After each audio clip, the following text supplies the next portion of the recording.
Info अड्डामध्ये आपले सहर्ष स्वागत आहे। आज आपण एस टी बसची तिकीट ऑनलाईन कशी बुक करायची ते पाहणार आहोत। जर व्हिडिओ आवडला असेल तर नक्कीच लाईक करा आणि शेअर करा। तर सगळ्यात पहिले आपल्याला बसची तिकीट जर बुक करायची असेल तर सगळ्यात पहिले प्ले स्टोअरला जाऊन MSRTC टाईप करा।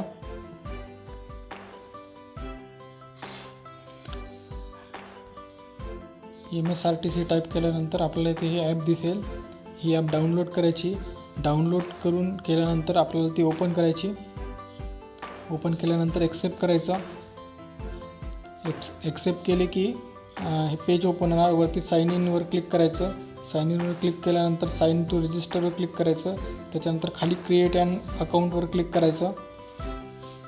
त्याच्यानंतर हे पेज ओपन होणार। याच्यावरती आपलं नाव, gender, date of birth, email ID आणि मोबाईल नंबर, पासवर्ड वगैरे करून रजिस्टरवर क्लिक करायचं। रजिस्टरवर क्लिक केल्यानंतर आपलं रजिस्ट्रेशन होऊन जाणार। आता इथे हे पेज ओपन झालं आहे। याच्यावरती सोर्समध्ये जायचं। सोर्समध्ये गेल्यानंतर आपल्याला कोणत्या गावाला जायचं आहे म्हणजे त्याचं सोर्स टाकायचं। जसं आता मी छत्रपती संभाजीनगर टाईप केलेलं आहे। आता इथं मी सिडकोवर क्लिक करतो आहे। त्याच्यानंतर डेस्टिनेशनवर क्लिक करायचं आणि डेस्टिनेशन टाकायचं आणि कुठल्या गावाला जायचं आहे म्हणून कुठल्या सिटीमध्ये जायचं आहे आपल्याला ते टाकायचं। जसं की आता मी इथं खामगाव सिलेक्ट केलेलं आहे। त्याच्यानंतर डेट सिलेक्ट करायची। डेट सिलेक्ट केल्यानंतर इथे आपल्याला बसेस दिसणार की त्या पूर्ण डेटच्या म्हणजे ते दिवसभरातल्या बसेस दिसणार टायमिंगनुसार, त्याच्या टाईपनुसार। जसं की शिवशाही, ऑर्डिनरी, सेमी लक्झरी ह्या सगळ्या टाईप्स आहेत। त्या टाईप्सनुसार आणि त्याच्या टायमिंगनुसार इथे बस दिसत आहे आपल्याला। त्याच्यामधले आपल्याला जी व्यवस्थित वाटेल, ज्या टायमिंगला सूट होणारी आणि टाईपला सूट होणारी ती बस आपल्याला सिलेक्ट करायची।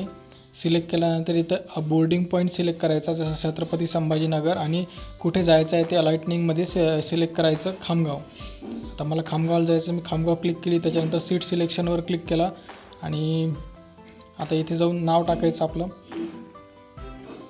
त्याच्यानंतर जेंडर टाकायचं। त्यानंतर एज टाकायची। ते इथे खाली दिसते पॅसेंजर फेअर 517 रुपये।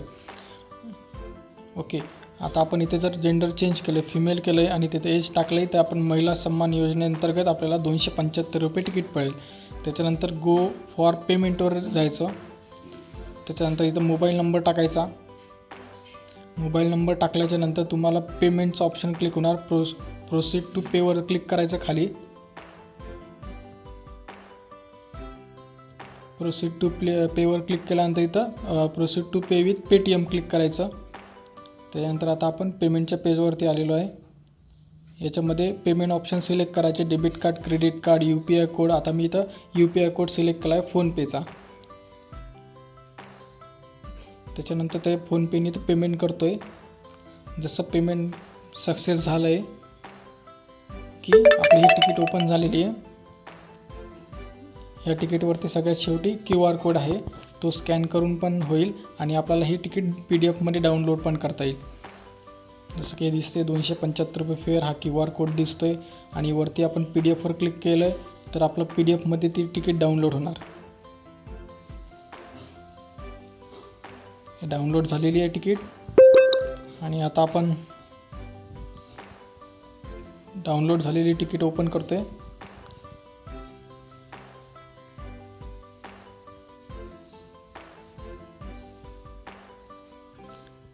PDF फॉर्ममध्ये आपली तिकीट ओपन झालेली आहे।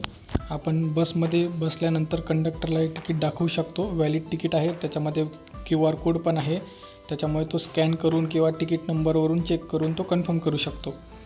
जर आपल्याला तिकीट कॅन्सल करायची आहे तर पहिले तर माय तिकीटवर क्लिक करायचं आणि ही आपली तिकीट सिलेक्ट करायची। त्याच्यानंतर सगळ्यात खाली जेव्हा जाल तुम्ही तर इथे दिसतंय go to do you want to cancel ticket, त्याच्यावरती क्लिक करायचं आणि सबमिट करायचं।